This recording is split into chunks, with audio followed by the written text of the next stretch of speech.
Hi everyone, Sif Alchemist here. Today, I'm going to explain guardian demons. What are they? Where do they come from?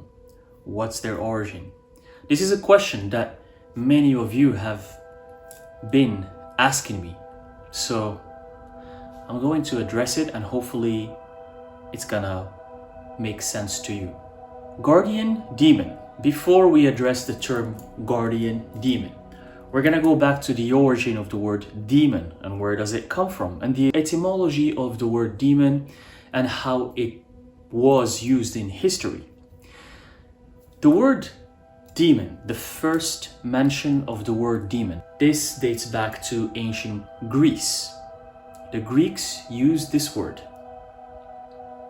and they used it in ancient Greece as the word daemon or daimon, and eventually it was translated to English and other languages to the word demon. But for the Greeks, for ancient Greece, the word daemon or daimon was used to represent a supernatural divine being or something that's divine. So I want you to visualize with me or imagine with me that you're in ancient Greece in many thousand years ago, for example 3,000 years ago, imagine, or 2,500 years ago, and then you're in ancient Greece, in the area where Greece is at right now, Greece and Turkey, and imagine that when you want to refer to something divine, you would use the word daimon or daimon, basically demon, the word demon.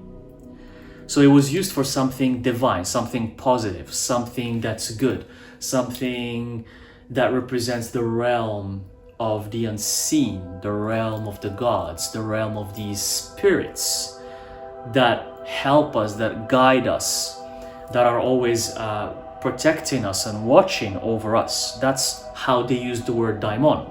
But the first time we see a negative connotation to the word demon is with Judeo-Christian dogma. These religions, these monotheistic religions that believe in just one male god, are the ones who took this word and put a negative connotation onto it to represent something that's harmful, something that's disgraceful, something that's just bad in general. And the reason why they did that is because when Judeo-Christian dogma and Christianity, when they wanted to take over with their religion and they wanted their religion to spread around the world, they basically demonized, and here again I'm using the word English demon in a negative connotation because it's the definition that's been given to it for hundreds of years. So they demonized, as in like they made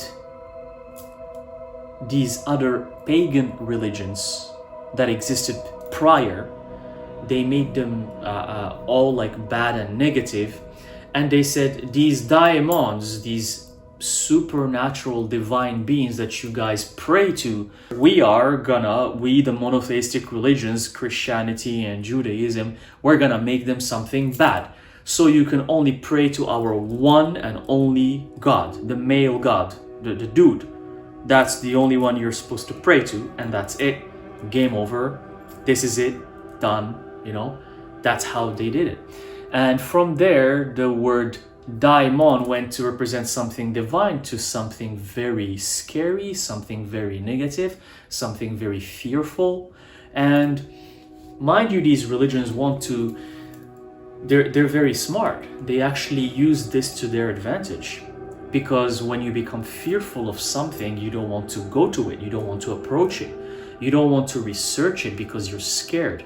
So they took this word that people used to refer to something divine, and they kind of made it the opposite, so people go to their religion, if you see what I mean. So they used it as kind of to their advantage to draw people to them. and by making the word demon like something fearful, something that you cannot discuss, something that you're not supposed to research or to know because it's against the word of God, you know. But let's go even prior to this, even before the Greeks. What do we find about this, the term demon, or something that represents demons? If we go to ancient Egypt, for example, which is a civilization that existed way before ancient Greece. Ancient Egypt, there's literally, in history, there is no reference to the word demon. It didn't exist. It just did not exist in ancient Egypt. In the ancient Egyptian language, the word demon did not exist. Because the Egyptians, they were revering and they were praying to gods and goddesses. We have Horus, we have Osiris, we have Isis, we have Sekhmet, we have Bastet, we have Anubis, we have all of these deities, these gods. They were basically their version of the daimons that the Greeks later took on and called daimons. So the Egyptians had just gods and they prayed to them. And there was no reference to this demon. They believed in the underworld or the netherworld, which is where your soul will go to if your heart is not as light as a feather. And that's Anubis' judgment, basically. Anubis gets to decide that. And it is said that the underworld has a lot of harmful spirits and malicious spirits. But there is no reference to this demon, this kind of notion of demon. If anything, these gods are the daimons, they are the demons. These ancient Egyptian gods, they are the daimons. In ancient Egypt, one of the gods of ancient Egypt, his name is Heka. Heka, like this. It's the god of magic, because the ancient Egyptians practiced magic in their daily lives. Magic was science for ancient Egyptians. It was their science. They used it widely in every aspect of life, in everyday life. They used magic for everything. And they had priests and priestesses and temples where they practiced magic, they studied magic, they passed on the knowledge to different gifted people. So magic was very prominent in ancient Egypt. And the one of the gods of magic, his name is Heka. And the ancient Greeks later took that because most of the ancient Greek knowledge, even their pantheons of their gods, come from ancient Egypt. Even alchemy, that is from Hermes Trismegistus, who's basically who wrote the Hermetica, that's from ancient Greece. All of that is from ancient Egypt. So every time we track back, we find ourselves in ancient Egypt. So Heka, there's in the Greek pantheon, there is the goddess Hekate, and she's the goddess of magic. But in ancient Egypt, it's Heka. So the Greeks took that from ancient Egypt and they made it their own god, but they made it into a female goddess and they named her Hekate. Whereas in ancient Egypt, it was just Heka, and he was the god of magic in ancient Egypt. Also, in ancient Egypt, magic was represented by snakes. So snakes played a big role in ancient Egypt's magic. We even have in Christianity the story of Moses with basically being challenged by the pharaohs, by the magicians of the pharaohs, where they threw their staffs and their staffs turned into snakes. Moses, eventually God sent him through his staff, and his staff also turned into a snake. So snake is the representation of magic. It is the symbol of magic in ancient Egypt. Even the god Heka in ancient Egypt was always depicted holding snakes. So snake is the representation of magic. And when we go to alchemy, which is also from ancient Greece, and actually from ancient Egypt and then ancient Greece. So I hope this makes sense to you. I'm trying to explain that everything comes from ancient Egypt. So even alchemy, you see the Ouroboros, the symbol of the Ouroboros, which is a reptile or a lizard. In other imagery, you see snakes. So snakes represent magic, they represent alchemy, they represent transformation, they represent the realm of the divine, the realm of the unseen. So that was in ancient Egypt. There was no mention of the word demon. It didn't exist. If anything, these demons in ancient Egypt, they were the gods. And then even if we go to ancient Mesopotamia, in the civilization of the Assyrians and the Akkadians and so on and so forth that lived in Mesopotamia, they did have some creatures that they labeled as demons, but they were not all of them were bad. Not all of them were against the other gods. These so-called demons in ancient Mesopotamia, they were harmful entities, they were malicious entities, but they also had demons that were good as well. One of the most popular demons of ancient Mesopotamia is Pazuzu. Pazuzu was a demon in ancient Mesopotamia that people back in those times believed in, and they invoked him, Pazuzu, to basically protect them from other demons. So here we have the notion of invoking a demon to protect you against another demon. And this is a practice that's been done in magic over and over. I myself use this sometimes, which is I invoke a powerful demon or a powerful entity, and I use it against another malicious entity, but only if the other entity is malicious. If it's trying to attack me or if it's trying to do something harmful to me, I can invoke a more powerful entity and use it against it. So Pazuzu was used for this purpose. He was invoked for this purpose, and many people had like statues of Pazuzus in their homes, and he was highly revered. He was worshipped by a lot of Mesopotamians, especially against the goddess Lamashtu or Lamashtu. She was a demon who is said to kidnap children or babies. This is again very coherent in, I remember going to, when I spent some time in Bali, they have Rangda, who's also a goddess witch, but she's also revered. People pray to her, people do offerings to her, but it is said that she also kidnaps small children and feeds off their blood. But this is also coherent with Lilith. There's some accounts that says that Lilith used to kidnap children or infants. So maybe Lilith and Lamashtu and all of these goddesses, maybe we're talking about the same thing. Maybe they were just given different names in different parts of the world depending on the language, but I think they're basically the same deities. Did they really kidnap babies? I'm not sure. And if they did, for what purpose? I'm not sure, but what I know is that information has been twisted and has been manipulated and changed throughout millennia, throughout thousands of years to control human beings. So when you hear these things, sometimes you should take them with a grain of salt. Maybe there was a different version of the story, but all you hear is that these goddesses or these gods used to kidnap babies, human babies. But that's not the point here. The point is that people in ancient Mesopotamia used a demon or invoked a demon, Pazuzu, to protect them from harm. Unfortunately, this demon was portrayed in the movie The Exorcist. That's a very famous, widely known movie, as a very bad demon. Here again, we have the influence of Christianity and the influence of these religious dogmas.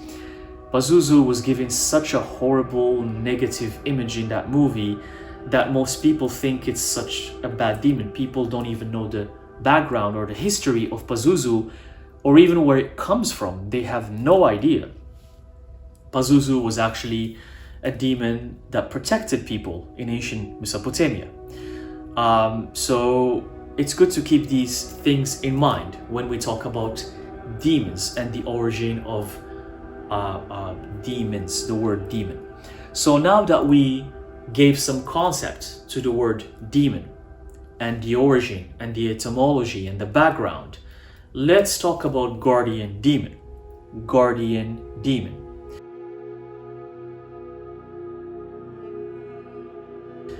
And by the way, the angels, the archangels, are also demons. They're also daimons. All of these supernatural deities or spirits or entities or whatever you want to refer to them, they are daimons, they are demons. So archangels are demons. And they were all part of the same story, part of the same group of beings who came to Earth or landed on Earth, and they created humans, and they were doing their own thing, and they lived on Earth for hundreds of thousands of years, and many humans nowadays are the descendants of these demons or these supernatural beings. You either have their blood, you either have their DNA, because they mixed with humans. Some refer to them as the fallen angels. They're also demons, fallen angels from the sky. Because they were all part of the house of this god. And again, this god is nothing but an interpretation of a boss, someone who was on top of the whole group. So the word guardian demon simply means an entity, a supernatural divine entity that will protect you, guide you, and help you, just like archangels. I don't understand when people think that archangels like Michael and Gabriel and other archangels are there for them and helping them, and they think that demons are not.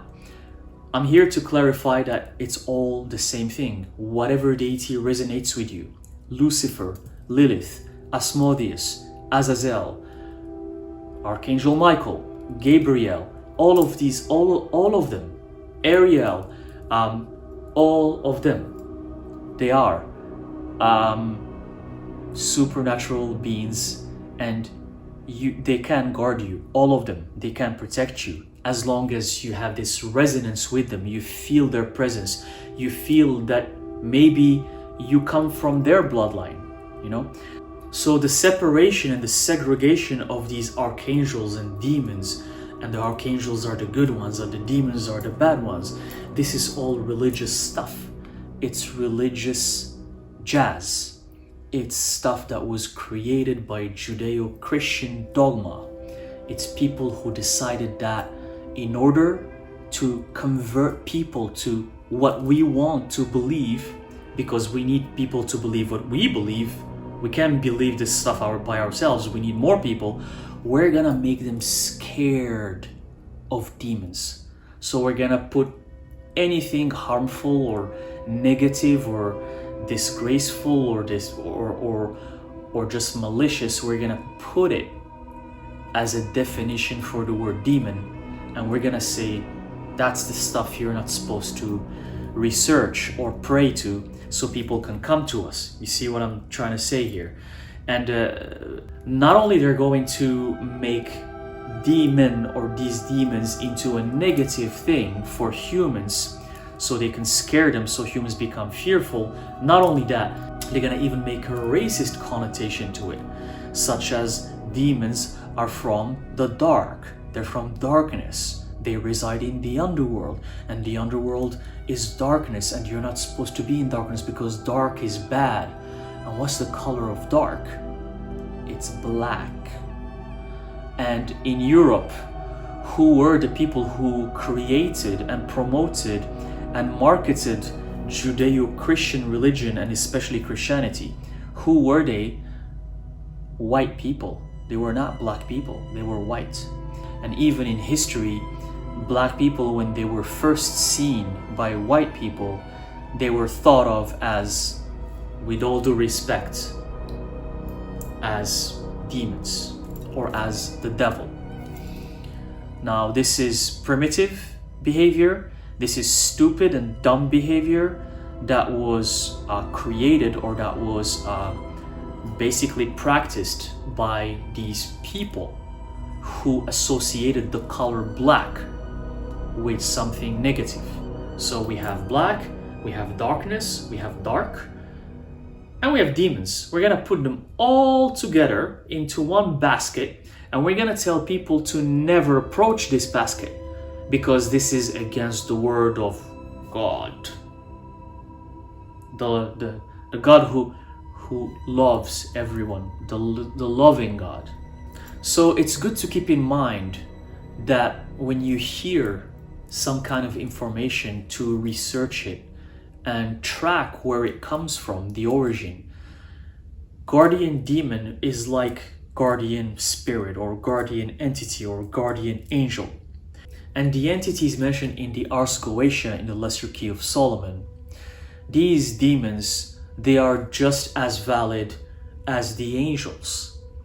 And some people choose, for example, in their rituals to use archangels and call on them and invoke them, and some other people choose to invoke demons. So it's good to keep in mind that demons are just spirits or entities that are there to help you, guide you, protect you, and show you the right path. That's all there is to it. Everything else that's scary, negative, fearful is only used to control you by dogmas, by monotheistic religions, by movies, and basically people who want to keep humans ignorant. The more you know about your guardian demons, the more you know about magic, the more you know about the beauty of magic, then you will get to know who you truly are. And if you get to know who you truly are, you become powerful. And when you're powerful, you're fearless. You're not fearful. And when you're fearless, nothing can control you. And that's when you become your own God. That's when you can create your own reality. So let me know in the comment section if you've heard of guardian demons, and if you have a guardian demon. I would like to know. I hope this helps. Thank you guys for watching.